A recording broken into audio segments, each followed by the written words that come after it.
Is there any really cause for concern, in your opinion?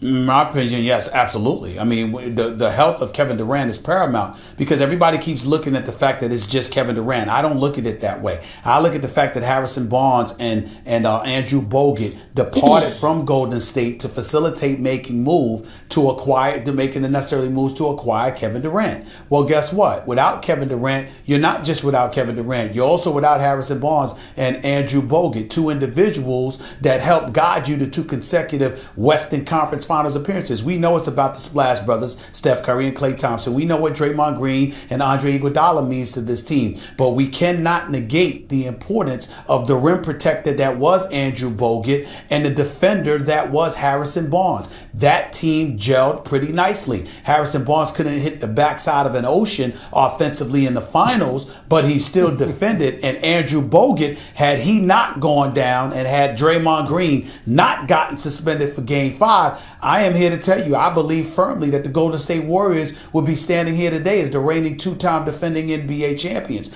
back to back. But that didn't happen because those guys were out. And so when you take that into account, and now you see a Barnes and a Bogut gone, and Kevin Durant's health is questionable, the Golden State Warriors are clearly not the same team without them. Kevin Durant's got to get back, and he's got to be close to 100% for them not to win the championship, just to come out of the West. Because without Kevin Durant, they're not beating both Houston or San Antonio. I don't believe that to be the case. I think one of them will knock Golden State off unless Kevin Durant's healthy.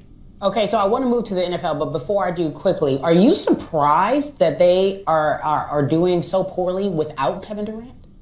No, like I said, it takes an adjustment. You lose a guy that's such an integral part of it. It's going to be an adjustment period. But Kevin Durant is not just a star. He's a superstar, one of the top two players on the planet. He can average 30 in his sleep. You lose him.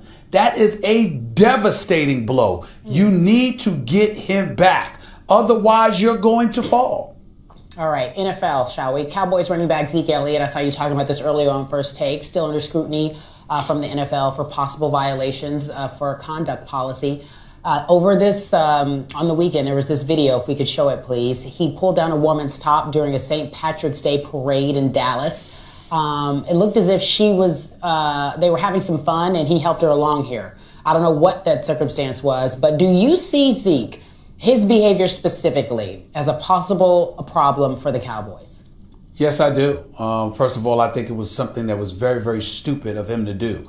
That doesn't mean he's stupid. I'm not trying to character assassinate him. I'm only talking about this specific action. It was flagrant stupidity on his part. You have to remember, you have already been accused by an ex of assault.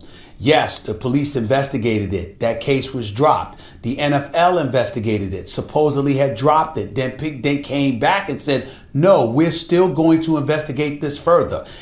Even despite all of that, 3 months later, you lose to the Green Bay Packers in the playoffs. And in the aftermath of that game, Ezekiel Elliott is quoted reportedly saying he wants this investigation to come to an end. There is nothing to find. I did nothing wrong. I don't behave that way. Blah, blah, blah, blah, blah. You say all of that, and then you get caught on video doing something like that. That's just stupid.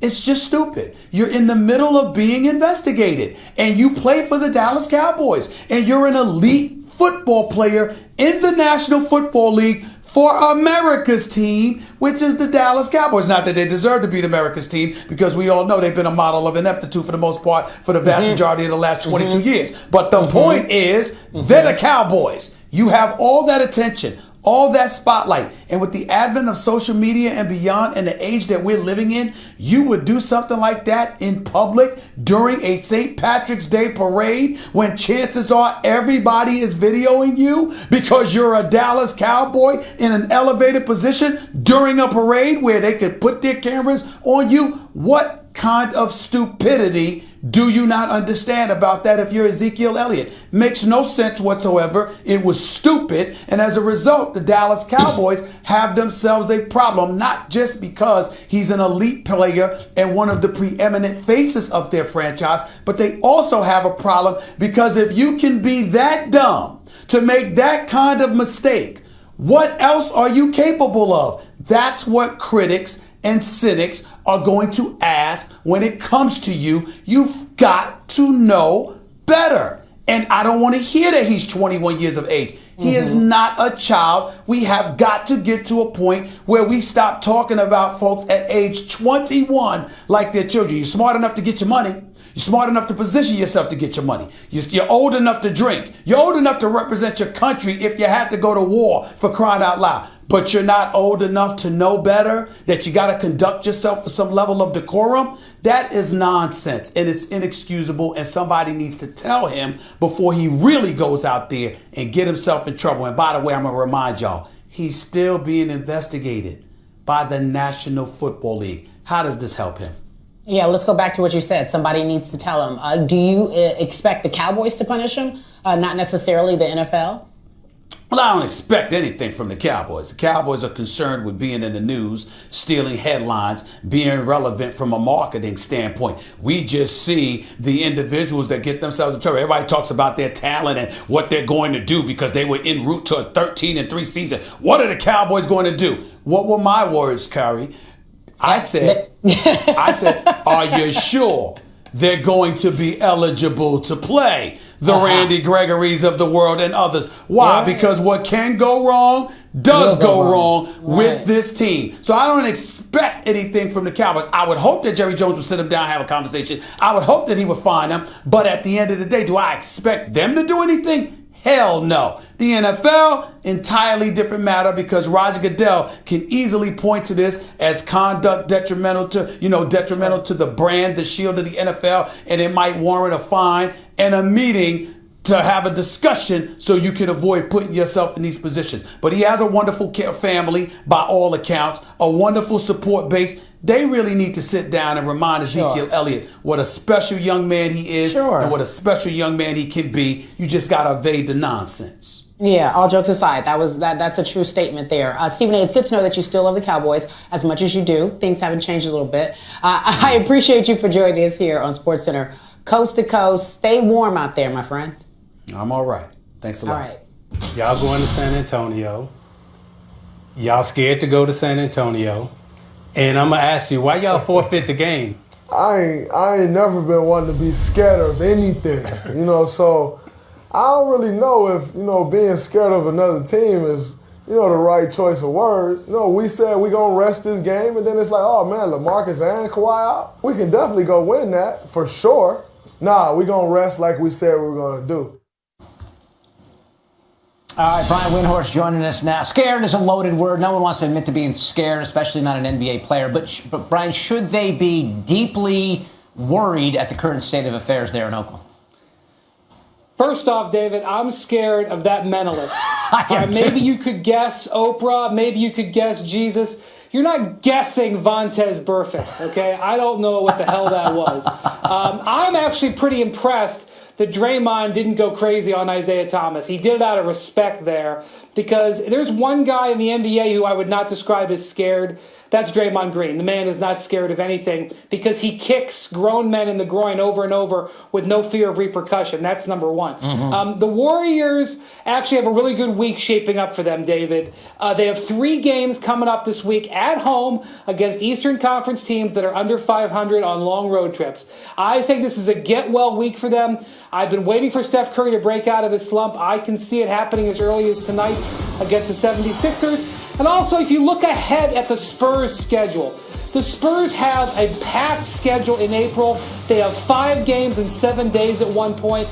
Greg Popovich is holding his players out of some of those games. Even though the Warriors are behind at the moment, I still think they recover and have a great chance at that 1 seed. Okay, there's been a lot of talk, Brian, about is it okay to rest your players? We know that Steve Kerr did it, and some people said it was a little bit petty doing it on a Saturday night, a night that the NBA was very excited about.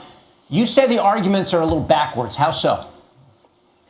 Yeah, David, when everybody talks about the NBA and rest, they have this assumption that the NBA's first priority in the regular season is quality of the game. That's just not true, David. The NBA's number 1 priority in the regular season is quantity. They are tasked with filling 82 games of television commitments and 41 home games of ticket commitments. That is not important to them, quality. That is always going to become secondary. I see all these fans and media members saying, well, reduce the schedule, it'll be better games.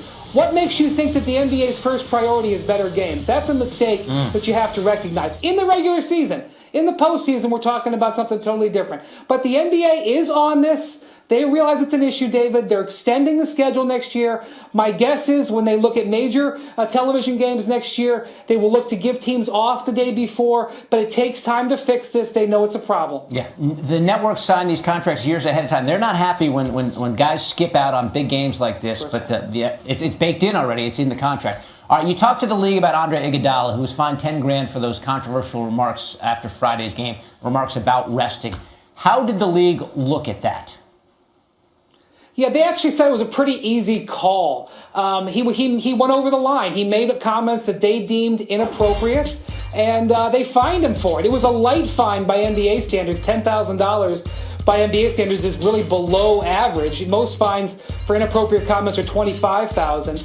But look, this may be a thought-provoking comment, and it may have been terrific for people in our business, but at the end of the day, the NBA doesn't want players using language like that. And just as if you had cussed out a referee in front of media, you would get fined in the same manner. All right. Yeah, we know it's automatic when you get cussed out, when you cuss out the refs. And now we find out that something like this is inappropriate as well. What do you know about how the Warriors or Andre Iguodala reacted to the fine? Easy for you to say. Yes. Iguodala yesterday, when he spoke to the media yesterday, he did not know about the fine yet. It hadn't been handed down. He gave sort of a roundabout explanation, but he did not apologize for it. This is the way Andre, chooses to speak, and that is fine. If he does it again, he'll be fined again. And my guess is, deep down inside, he wishes he hadn't used the exact language that he did. Steve Kerr afterwards said to the media, "You all just got Andre'd." I know sometimes he comes out with these kind of remarks, and I guess they smile at them. And Andre got fined. And Andre got fined. He got